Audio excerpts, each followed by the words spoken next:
Bueno, llegamos al momento del análisis y vamos a hablar acerca de la situación de Estados Unidos con la elección de Donald Trump y también el impacto que podría tener las repercusiones para Guatemala y por supuesto la región. Con Donald Trump como presidente de los Estados Unidos, hay que mencionar, hay expectativas de las repercusiones en Guatemala. A nivel de seguridad, el ministro de Gobernación pues ya dijo que la cooperación no cambiará.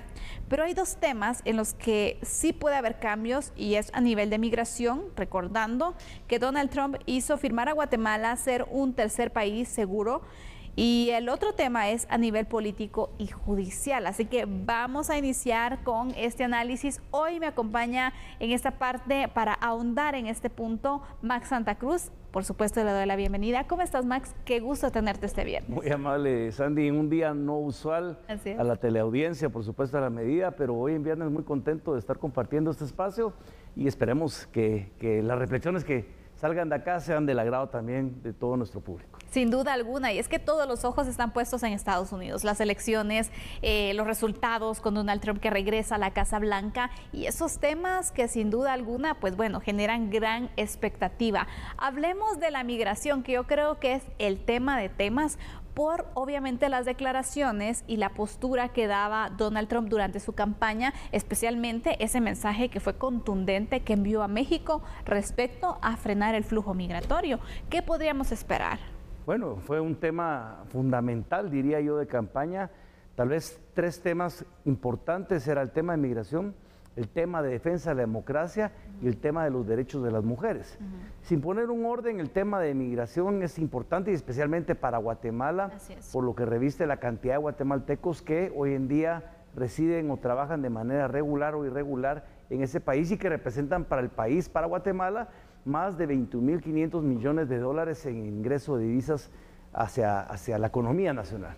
Pero hay que decir de que en efecto hubo dos contrastes, no porque el Partido Demócrata fuera mucho más condescendiente en materia migratoria que el Partido Republicano, porque recordemos que una de las administraciones que más deportaciones realizó fue la del presidente Barack Obama, con cerca de 230,000 deportaciones. Pero el sentimiento que eventualmente se asociaba al discurso del presidente Donald Trump con un poquito de elementos de discriminación o un poquito de xenofobia que podían considerar algunos, o de rechazo a la migración como tal, irregular, pero que ponía en riesgo también a los migrantes o a los hijos de migrantes o a estas familias que se integran alrededor de los soñadores, etcétera, pues cambiaba el escenario. Y por supuesto una frontera común con México que ha sido muy permeada y muy vulnerable por las migraciones recientes, especialmente de venezolanos que han cruzado desde Venezuela hasta México para poder tratar de ingresar a Estados Unidos en busca de un asilo político por las circunstancias y las razones que vive hoy en día Venezuela. Ahora, ¿por qué digo todo esto? Porque se avisó de que una de las propuestas era, uno, la construcción del muro, terminar ese muro importante que no permitiera más ingreso de migración irregular. Dos, poner sanciones muy fuertes con relación a eso, entre las que se hablaba incluso de una deportación masiva como no se había visto desde el tiempo de Dwight Eisenhower.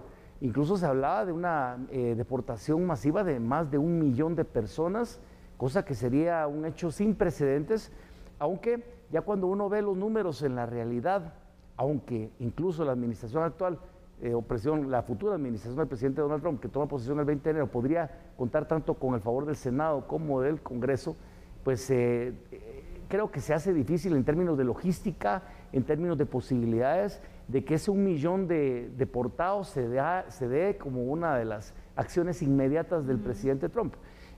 Por razones de logística, por razones incluso también de posibilidades económicas, lo que representaría ese monto de deportaciones. Hay cerca de un presupuesto asignado de 420 millones de dólares a Homeland Security para realizar deportaciones, y esto superaría por más y por mucho el presupuesto que está establecido para cumplir con esa expectativa, por un lado. Pero por otro lado, si el enfoque del presidente Trump y su administración es mejorar la economía de este país, eventualmente van a requerir también de esta mano de obra que hoy en día tampoco el estadounidense va a desempeñar, y que para eso está el migrante regular o irregular, que es el que hace este trabajo y que por supuesto busca estos espacios de oportunidad. Si esto fuera así, entonces me imagino que nuevamente hay reconsideraciones que cambian del discurso político de campaña a la realidad política del ejercicio del en la ejecución de los planes. Por ahí creo que sería un poco el enfoque, especialmente en el tema de migración, y termino con esto, con las pocas posibilidades de una expectativa que tendría Guatemala de ver enfocado su interés en un TPS, creo que lo veo difícil. Salvador y Honduras terminan su TPS en el próximo 2025 y no creo que en esa dinámica Guatemala pueda tener una oportunidad, aunque empezaría a tratarse, me imagino yo, en paralelo con todas estas acciones, una posible propuesta de reforma migratoria.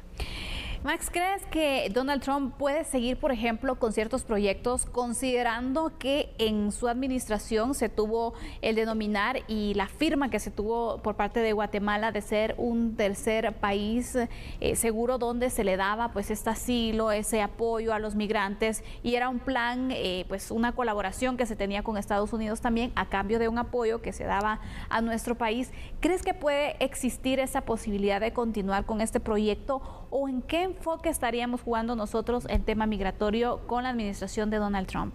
Bueno, es un buen punto. De hecho, no está derogado dicho acuerdo, está vigente. Otra cosa es que no se ha implementado en la forma en la que fue concebido, pero de alguna manera hemos visto algo parecido recientemente con los 135 nicaragüenses que utilizaron territorio guatemalteco, o lo utilizan todavía, para poder trasladarse hacia otro destino, incluso la posibilidad de contar con la nacionalidad española es una de las opciones como destino final, pero esa es la función de un tercer país seguro para muchos. Lo que habrá que ver y lo que habrá que reevaluar en la negociación, que nunca quedó claro por parte de las autoridades en ese entonces del gobierno del presidente Morales, son los términos y las responsabilidades que en detalle tiene el Estado guatemalteco y cuáles son las responsabilidades que tendría el gobierno de Estados Unidos para apoyar este espacio. ¿Qué es lo que nos lleva en esta negociación de beneficio a cambio de qué?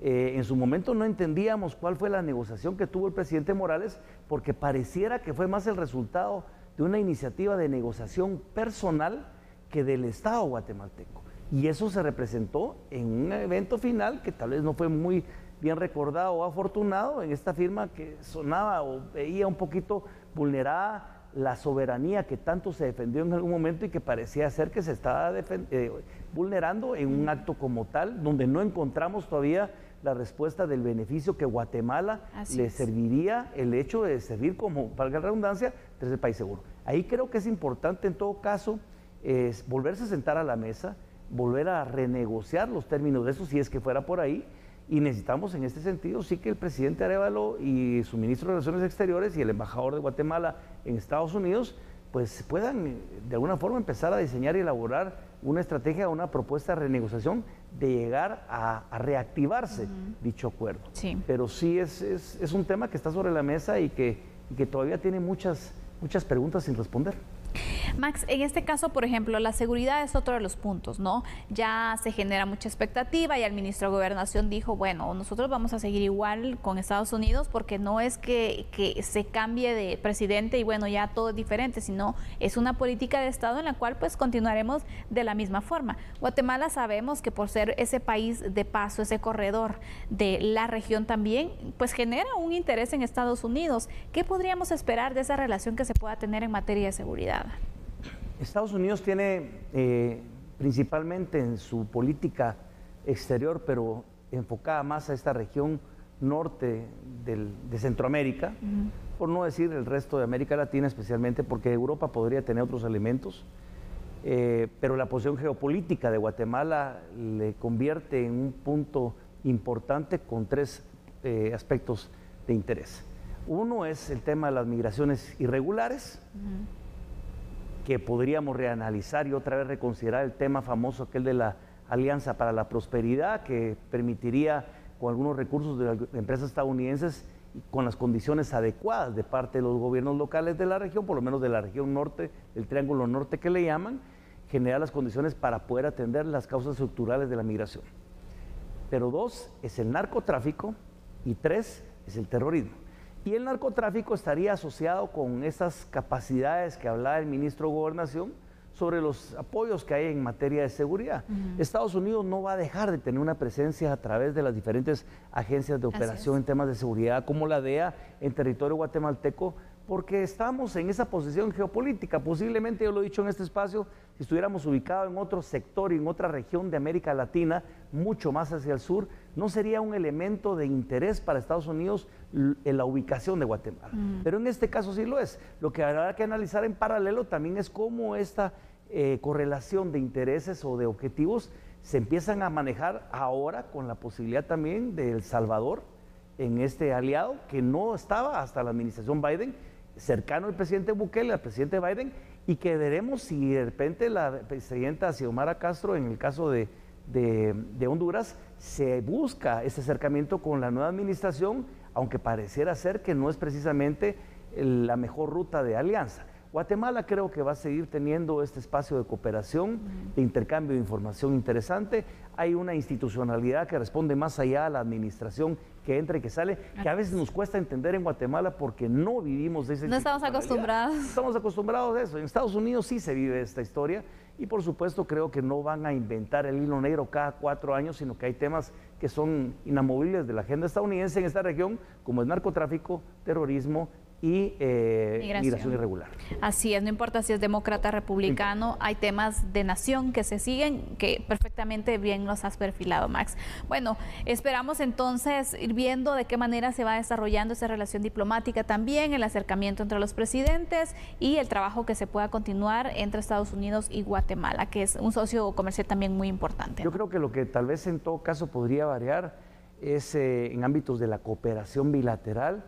No sé si en el cierre de esta agencia que ha estado tanto tiempo en territorio guatemalteco en otros países como es la AID, USE, AID, en algunos programas de fortalecimiento y potencialización de capacidades de la sociedad civil a nivel de voto de mujer, pueblos originarios, etcétera, pero posiblemente podría haber un interés en suprimir la colaboración, cooperación en ese sentido, o reevaluar las condiciones de dicha cooperación.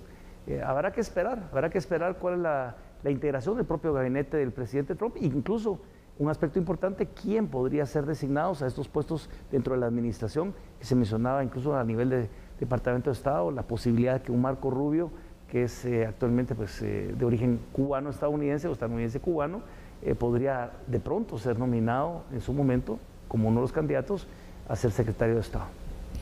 Atentos entonces para poder conocer todos estos cambios y por supuesto nosotros estaremos dándole seguimiento también a esta noticia importante. Vamos a hacer una pausa, regresaremos hablando de la Corte Suprema de Justicia, qué está pasando aquí, vamos a analizarlo con Max al regresar.